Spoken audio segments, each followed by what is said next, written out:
good morning, guys and gals. This is Dana, and we're up here on the Behringer X32 rack users private Facebook group. And Norbert DeConfin, and I hope I pronounced that properly, brother, asked a very good question. And actually made a statement. Hey, guys and girls, did you notice that the X32 output levels are very high? More than the MR18, more than PreSonus, more than every device I saw. I guess this is the same for all. And that's what we're going to talk about today in this video. We're going to talk about how to actually check the noise level of your preamps. Okay, this is going to be for your gain structure on the X32 rack as well as the S16. So at this point, let's go ahead and jump down into Reaper. Okay, guys, so here we are in Reaper.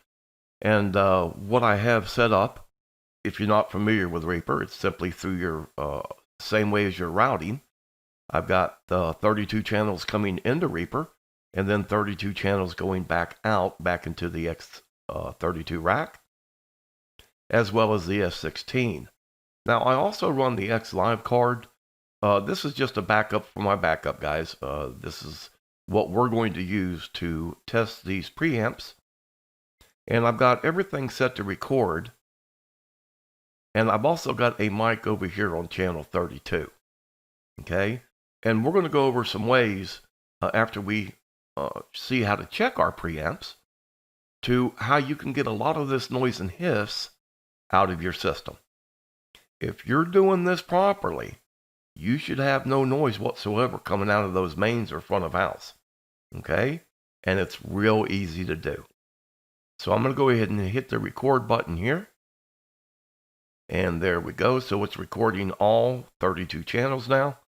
So let's go ahead and jump over to the X32 edit program, and we'll go from there. Okay, guys. So here we are on the X32 edit. And I've got the mic on channel 32. And the way that you test your preamps is simple.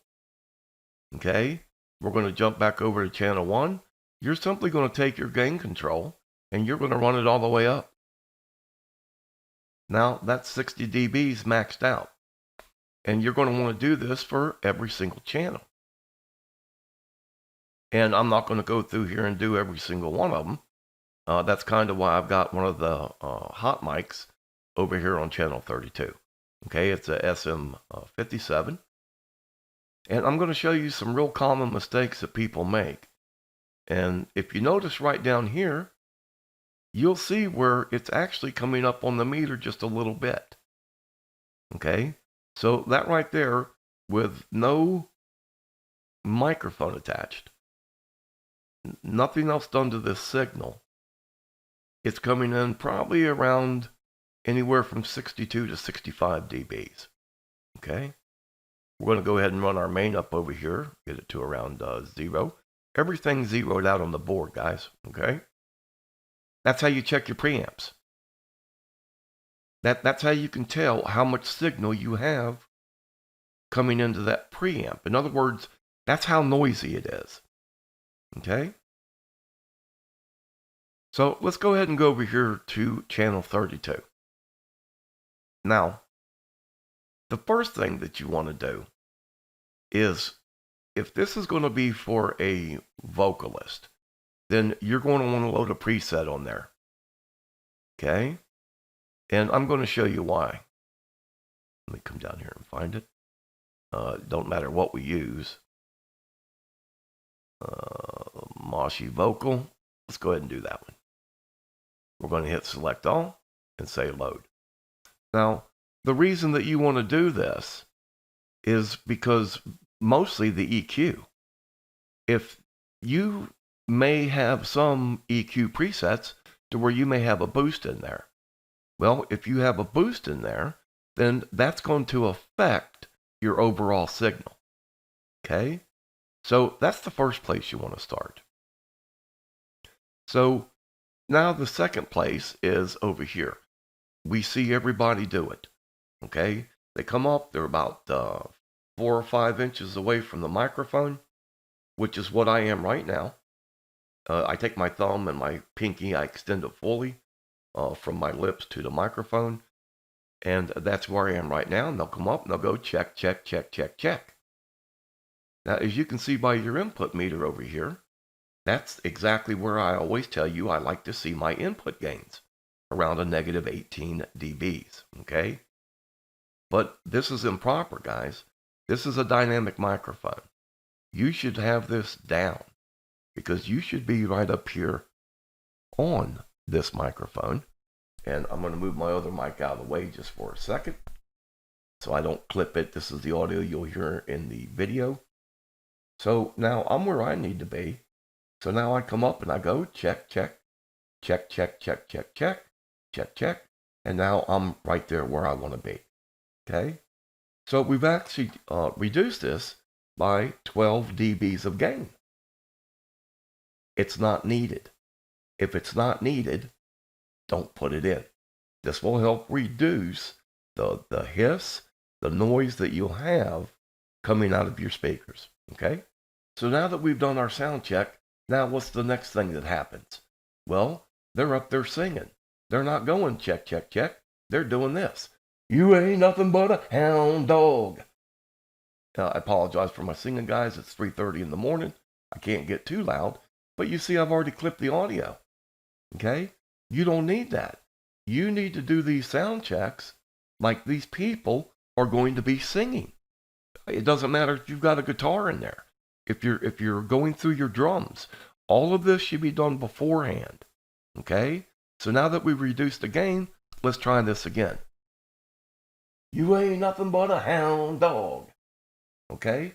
Now look what I've done. I've almost taken, I've taken 25.5 dBs out of this. And that's all that hiss. Or when you combine all these channels together. Okay? And now you don't get that. So I'm going to go ahead and mute this microphone. And I want to talk about some other things. Okay? There are so many things that can introduce noise into your signal. And this is a very, very limited list. There are hundreds of things. Okay? You could have a noisy outlet. You need to use a real good power conditioner. For those of you old enough, if you remember back when, Mama was in the kitchen, getting ready to make some mashed potatoes. You're in there watching TV. She plugs in the blender, flips the switch on, and all you see is static running through that TV. Okay? That's what it is. That is electrical interference. Okay? Overhead power lines. Fluorescent lights. The reason fluorescent lights is because of the transformers. Cheap cables or broken pins. Cheap microphones. Good microphones. Now look, guys, you know, the Shure 7B, I love it. I own it. I use it. They have a minimum requirement. I think it's either a negative 57 or a negative 60 dBs of ultra clean gain. Now, make no mistake about it, the X32 has that gain. But you never want to max everything out. Okay? You never want to have to apply all the gain that comes with your mixer. You never want to turn your speakers, your powered speakers, all the way out to max. You need to back it out. Okay? Run it about 75-80%. Improper mic placement. You know, that's what we just talked about. And I showed you that on the meters. Okay? And, you know, back to the Shure 7B, that's why when you ever see this microphone, you'll always see a cloud lifter. Myself, I use the FET heads. But you're going to see something that adds more gain. So you don't have to max it out on your mixer. Everybody says, I got to have more volume. Guys, if you need more volume, then you've got to upgrade your powered speakers, or you've got to upgrade your preamps that go into your amps that go into your speakers. It's just that simple. Okay? I'm not writing these audio laws. It's the way that it's been. It's the way it's always going to be. Okay? And that's how you keep all this unwanted noise out of your system. All right. Now, let's go ahead and jump back over to Reaper and we'll look at some of these signals. Okay, guys, so we can go ahead and stop the recording. We're going to save all these files. We'll come down here. We don't need them anymore, so we're going to hit Edit, select all, and then I'm just going to take it off the recording. So, as you can see right here, channel 32. You see that red right there? It's where it was clipped. I clipped that audio. Here's the entire waveform. And remember, as we were going through this and doing our check, check, check, check, and then when I got up there and started to sing into it, it clipped. Now, visualize having 3 or 4 backup singers up there. Somebody coming in with, maybe you got a lead guitar, a lead acoustic, lead electric. It don't matter what it is. You've got to take the time to go through and set all these proper input levels. That is your gain structure.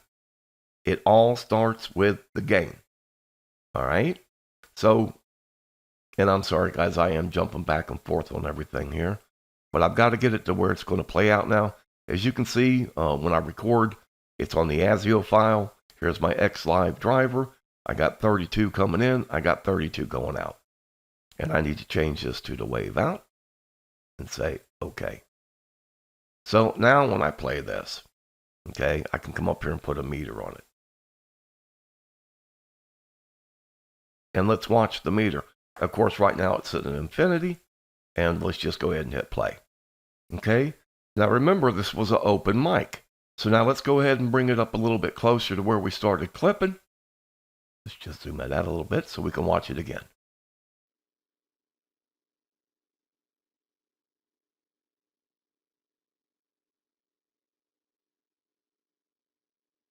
And there it goes. All right. So let's take it back to the very beginning. We're going to do the same thing on channel 1. And now let's watch this meter that had no mic attached to it.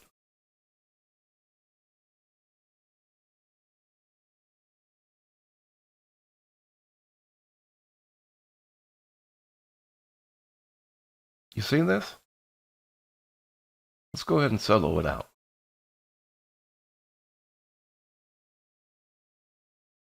Can you see this RMS level? That stands for root mean squared. Can you see the peak on this?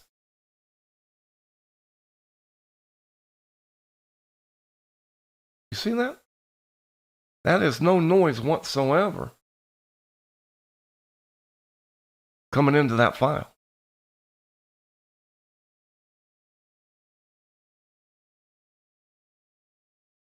Look at that. Okay? So that's how you check it, guys. Take the time, go through, set it up properly, and I promise you, you're going to notice a tremendous difference in the audio that comes out of your speakers, as well as if you decide that you want to record this. Never forget this. Record properly and master lightly. All right? Take care. God bless. And we are out of here.